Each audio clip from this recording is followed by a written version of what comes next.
రాముడి ఫోటో లేకుండా మీరు ఎన్నికల్లో పోటీ దిగండి, రాముడి ఫోటో లేకుండా ప్రచారానికి రండి అని చెప్పి కాంగ్రెస్ నేతలు డిమాండ్ చేసినటువంటి పరిస్థితి. ప్రతిరోజు ఉదయం లేచినప్పటి నుంచి కాంగ్రెస్ మంత్రి పొన్నం ప్రభాకర్ కావచ్చు, సీనియర్ లీడర్లు కూడా కావచ్చు, కేవలం రాముడి ఫోటోతో అయోధ్య రాముడి యొక్క దేవాలయం ఓపెనింగ్తోనే వీళ్ళు ఎన్నికలకు పోవాలని చెప్తున్నటువంటి విమర్శలకు బీజేపీ నేతలు ఎలాంటి సమాధానం చెప్తారు? ఖచ్చితంగా రాముడు మీకు ఓట్లు కురిపిస్తాడా? తప్పు. మేము మా మోడీ గారి ఫోటో పెట్టుకొని పోతున్నాం. దేశవ్యాప్తంగా రాముని నమ్ముకున్నాడు. నా మాటేనండి. మోడీ గారు ఎప్పుడు కూడా, మీరు వినండి, చాలా ఇంపార్టెంట్ ఇది.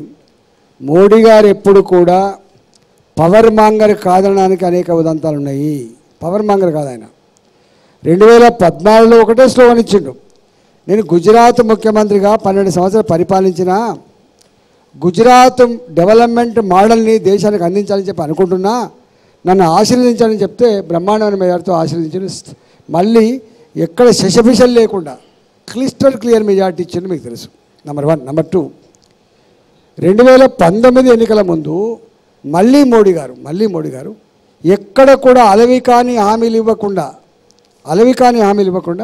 వారు, నేను 5 ఏళ్ళ నా పరిపాలన చూసిన తర్వాత మీరు నన్ను ఆశీర్వదించమని చెప్తే మళ్ళీ ఆశీర్వదించింది దేశం.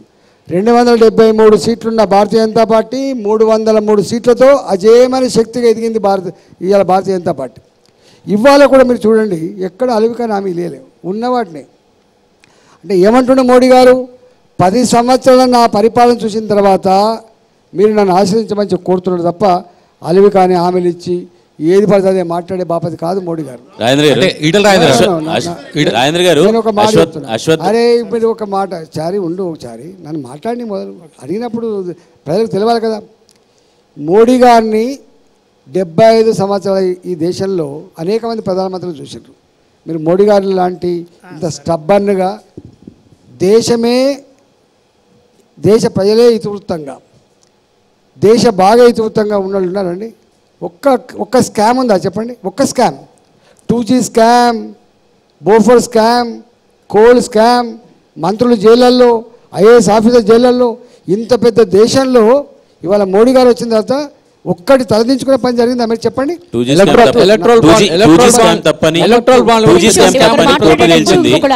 బాండ్లు పెద్ద స్కామ్ అని చెప్పి ప్రతిపక్షం చెప్తుంది. దాని గురించి ఏమంటారు? వాళ్ళకు పచ్చకామెల్లోనికి లోకమంతా పచ్చగనట్టుగా ఇవి మాట్లాడతారు తప్ప దమ్ముంటే ప్రజాక్షేత్రంలో ఎలక్టోరల్ విషయంలో నేను అంటున్నాను. మీ ఛానల్ వాళ్ళు ఉన్నారు, ఇంతమంది ఛానల్ వాళ్ళు, పేపర్ల వాళ్ళు ఉన్నారు, సర్వే సంస్థలు ఉన్నాయి, వాళ్ళకు అభిప్రాయం తెలుసు కదా. మీరు సర్వే సంస్థలు నమ్మరా? మీరు ప్రజాభిప్రాయం నమ్మరా? మీరు చెప్పండి, ఏం ఆర్గ్యుమెంట్ చెప్పండి. వాళ్ళు గెలిస్తేనేమో బ్రహ్మాండంగా ఉన్నట్టు, వాళ్ళు గెలవకపోతే తప్పు జరిగినట్ట. ఇది సత్తా ఉన్నోడు చేసే మాట కాదు, సత్తా లేనోడు చేసేటువంటి ఆరోపణ, గుర్తుపెట్టుకోండి.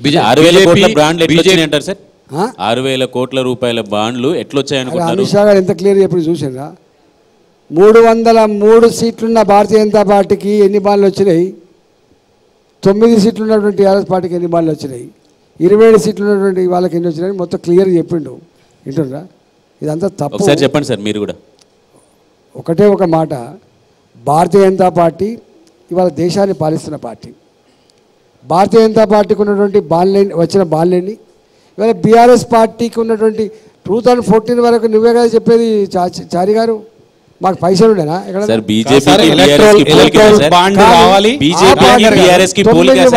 కోట్ల బీజేపీకి బీఆర్ఎస్ కి పోటీనా సార్? ఎలక్టోరల్ బాండ్ విషయంలో కూడా మీకు బీఆర్ఎస్ కి బీజేపీకి పోటీనా? తప్పెక్కడంటే బాజాప్తా రైట్ రాయల్గా పొలిటికల్ పార్టీలకి కొన్ని అవసరాలు ఉంటాయి కాబట్టి ఈ దొడ్డిదారిన కాకుండా, లోపాయికారి ఒప్పందాలు కాకుండా, ఈ చిల్లర సంపాదించుకుంటూ కాకుండా, సతాయించడం కాకుండా బాజాప్తానే ఉండాలని చెప్పి చేసిండ్రు సార్. ఎలక్ట్రల్ బాండ్స్ పైన చాలా విమర్శలు వచ్చాయి. ప్రధానంగా శరత్ చంద్ర రెడ్డి లాంటి వాళ్ళు ఒక 68 కోట్లు ఎలక్ట్రల్ బాండ్ సమర్పిస్తే కానీ ఆ తర్వాత కానీ బెయిల్ దొరకలేదు. 2-3 కూడా అదేవిధంగా ఎలక్ట్రల్ బాండ్ బీజేపీకి సమర్పించడం, ఆ తర్వాత బెయిల్ పైన రావడం, ఇది అరెస్ట్ అయిన ముఖ్యమంత్రి కేజ్రీవాల్ నుంచి మొదలు పెడితే చాలామంది ఆరోపించారు. దీన్ని ఎట్లా సమర్థించుకుంటారు? నేను ఇంతకుముందు చెప్పిన అట్లాంటి పని చేసిన వాళ్ళు, అందుకనే మోడీ గారిని కూడా విమర్శించాలి, బీజేపీని కూడా విమర్శించాలని చెప్పడం అనేది శుద్ధ తప్పు. మోడీ గారిని ఈ విషయంలో తప్పట్టే సూర్యుని మీద ఉమ్మేసినట్టే గుర్తుపెట్టుకోండి.